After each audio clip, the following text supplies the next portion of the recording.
Irene, essa aula é direcionada para os alunos do terceiro ano do ensino médio. E a gente vai falar sobre o reino Monera, algumas características do reino, mas com o foco principal na evolução. Bom, o reino Monera, a gente já viu no comecinho do ano um resuminho dos 5 reinos da natureza. Vamos falar em cada aula de um desses reinos. As bactérias são os principais organismos que compõem o reino Monera. Então, é formado pelas o que se chama de eubactérias, que é o maior grupo, que aqui está incluído todos os procariontes, que tem importância médica, bactérias que habitam o solo, água e vários outros locais, algumas espécies de bactérias que fazem fotossíntese, e as eubactérias não produzem metano. E o outro grupo são as arqueobactérias, que é um grupo menor, não se conhece nenhuma espécie que tem importância médica. Eles habitam condições extremas, então essas arqueobactérias são bactérias muito antigas, que já habitam o nosso planeta há mais de 3 bilhões de anos. Mar Morto, lugares termoácidos, próximos a vulcões, pântanos, inteiro do tubo digestivos de insetos, de cupins, de herbívoros, são encontradas essas arqueobactérias. Nenhuma dessas arqueobactérias fazem fotossíntese e todas elas são produtoras de gás metano, que é um gás tóxico para a gente. Tem um link aqui que fala um pouquinho, umas características bem interessantes sobre o reino Monera. Cliquem para assistir. Bom, algumas características deste reino. Eles são procariontes, já falamos muito sobre isso, o material genético fica solto no citoplasma, são organismos unicelulares, a gente chama de autótrofos, que fabricam seu próprio alimento, vamos falar mais para frente, como as cianobactérias, mas a maioria é heterotrófica, elas precisam comer alguma coisa, elas não fabricam seu alimento. Elas podem estar de uma maneira simples ou em colônias, tá? Elas são formadas pelo hialoplasma, ribossomo, cromatina, membrana plasmática, membrana esquelética. Normalmente tem um DNA ou um RNA dentro do do hialoplasma, dentro dela. Bom, qual é o metabolismo das bactérias, né? Então, a nutrição. Elas podem ser heterotróficas, elas podem ser decompositoras ou parasitas, causando doenças, ou autótrofas, que são aquelas que fazem fotossíntese. Aqui, no caso, são as cianobactérias. E também existem bactérias que fazem a quimiossíntese. É uma outra forma dela conseguir energia, tá? Então, as heterotróficas precisam comer bactéria, decompor uma matéria que está morta. As autótrofas fazem fotossíntese para se alimentar e outras fazem quimiossíntese para produzir seu alimento. Então, já falei de algumas características unicelulares, procariontes, o tipo de nutrição. Aqui, imagens, né, de alguns tipos de bactérias que são cocos, são bactérias que vivem sozinhas. Aí a gente tem o streptococcus, que elas já formam pequenas colônias, estafilococos, que formam uma colônia com mais, diplococcus com 2. Tem a bactéria flagelada, ó, que tem vários cílios aqui, os vibriões, que no caso da cólera, espirilos, bacilos, comum nos lactobacilos, né, no leite. Algumas bactérias têm mais que um envoltório, né, como eu falei na aula anterior ali, no slide anterior, que é uma cápsula, tá? Essa é uma característica bem comum, que faz com que as infecções bacterianas podem se tornar mais graves, porque os medicamentos não conseguem destruir essa segunda cápsula. Esse é um caso do pneumococo que provoca pneumonia, tá? Quando as células estão encapsuladas, a doença aparece de uma forma praticamente letal. Algumas bactérias têm mais que um envoltório, né? Que vai permitir uma sobrevivência em condições extremas, tá?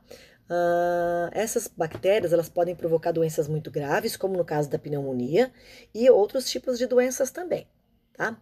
Aqui é o exemplo de um Streptococcus pneumoniae, que pode provocar essa pneumonia, tá?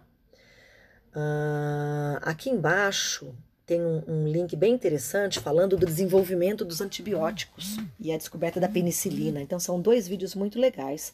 A penicilina é um antibiótico que é feito a partir de um fungo, e esse fungo vai impedir a síntese da membrana esquelética. E aí, o que vai acontecer? Sem essa proteção, a água vai penetrar nas células por osmose, até que ela arrebente, fazendo com que as células das bactérias não consigam sobreviver. Então, é isso que o antibiótico vai fazer. Ele vai provocar a entrada de água lá nas células até ela arrebentar e morrer, tá bom? Vamos lá. A reprodução das bactérias, né? Então, normalmente é uma reprodução assexuada por divisão binária ou esporos, que são células protegidas por cápsula, tá? Isso permite com que as bactérias possam habitar todos os lugares. Em condições favoráveis, a bactéria é capaz de produzir 2 em apenas 20 minutos. Esse processo é muito parecido com a mitose, mas não é mitose, tá? E tem outros tipos também que a gente vai ver. Esse link tem um vídeo bem interessante mostrando como é essa divisão, tá? Aqui também tem um outro, clicando na imagem ou no link para ver como é essa divisão binária. Então, o que acontece aqui? A bactéria duplica o seu material genético e formam 2 bactérias filhas ali. Há um estrangulamento no citoplasma da célula e ela duplica seu material genético, formando 2 células filhas.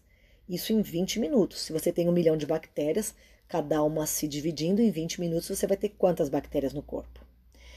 A conjugação é um outro tipo de reprodução, só que nesse caso tem que ter um pedaço de DNA, então normalmente envolve um vírus aqui, tá?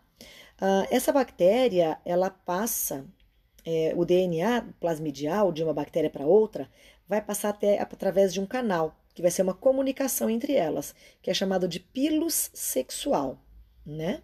Então aqui, ó, bactéria doador-receptor, eles fazem aí uma troca de material genético, tá vendo aqui? Cria-se uma ponte de conjugação onde eles vão trocar o DNA e você vai ter 2 células aí diferentes. Nesse caso aqui, podem se formar células extremamente resistentes.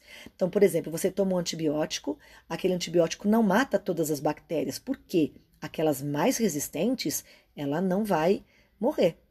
E isso acontece muito nesse tipo de bactéria que faz a conjugação. Por quê?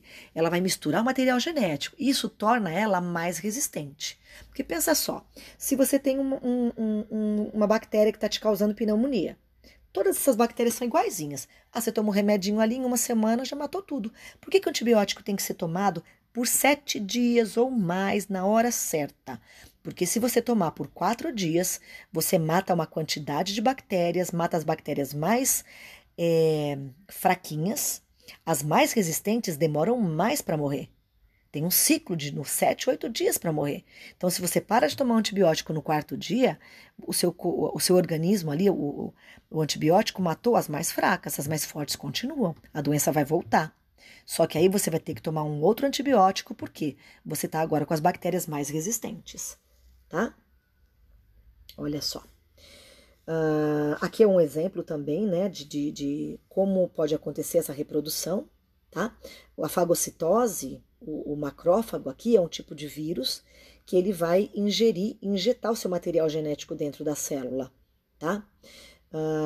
Nesse caso aqui, esse DNA, ele vai tá se juntando com o material genético da bactéria, tá? Esses pedaços de DNA, eles entram na bactéria, se junta a cromatina e vai dar uma nova característica a essa bactéria. Vão ser bactérias muito mais resistentes. Bom, as cianobactérias são aquelas bactérias que fazem fotossíntese, tá? No entanto, elas não têm cloroplasto como a célula vegetal, tá? A clorofila fica misturada no hialoplasma dessas cianobactérias. Elas se reproduzem por divisão binária, divisão simples, são filamentosas. E se você clicar aqui na imagem, você vai ver uma animação aqui também sobre as cianobactérias. E também tem um vídeo muito interessante aqui falando sobre a evolução, né? Então, as cianobactérias, elas têm um papel importantíssimo na evolução do nosso planeta. As bactérias começaram a popular o nosso planeta há 3,5 bilhões de anos atrás. Então, aqui a gente tem uma árvore filogenética, olha lá embaixo, na base dela, uma bactéria. A partir dessa bactéria, ao longo de 3,5 bilhões de anos, foram se originando outros seres vivos, tá? E aqui a gente tem todo esse grupo de seres vivos aqui dentro dessa árvore filogenética aqui, tá? Esse surgimento, né, do oxigênio que se deu aqui num período da nossa história, ele foi importantíssimo para fazer com que o nosso planeta pudesse ter uma variação tão grande de vida. Então, essa evolução do reino Monera, a evolução das bactérias, o surgimento das cianobactérias e, consequentemente, o início da produção, de uma grande produção de oxigênio na nossa atmosfera, é o que permitiu que o nosso planeta tivesse uma vida tão diversa. Aqui, outras importâncias, já falei da importância de bactérias desde o começo do vídeo, né? Aqui alguns outros exemplos, tá? Das bactérias que podem ser usadas nos laticínios, para fazer coalhada, para fazer iogurte, para fazer os leites fermentados, vou falar o nome aqui para não fazer propaganda, né? Elas são muito importantes para fixar o nitrogênio nas plantas, deixando as plantas mais saudáveis, para as plantas conseguirem sobreviver. E um papel importantíssimo na decomposição da matéria. Então, as bactérias são muito responsáveis também pela reciclagem de nutrientes que acontece quando o organismo morre, tá? Aqui tem um vídeo sobre decomposição bem legal também. E depois aqui por fim também um videozinho sobre doenças causadas por bactérias.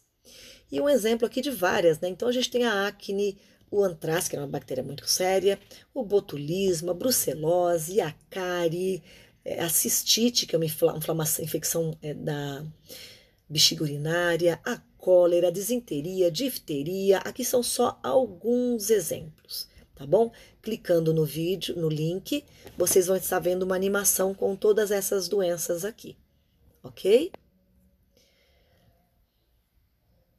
Aqui também tem um outro vídeo bem interessante sobre as bactérias que estão presentes e são importantes aí para o nosso meio.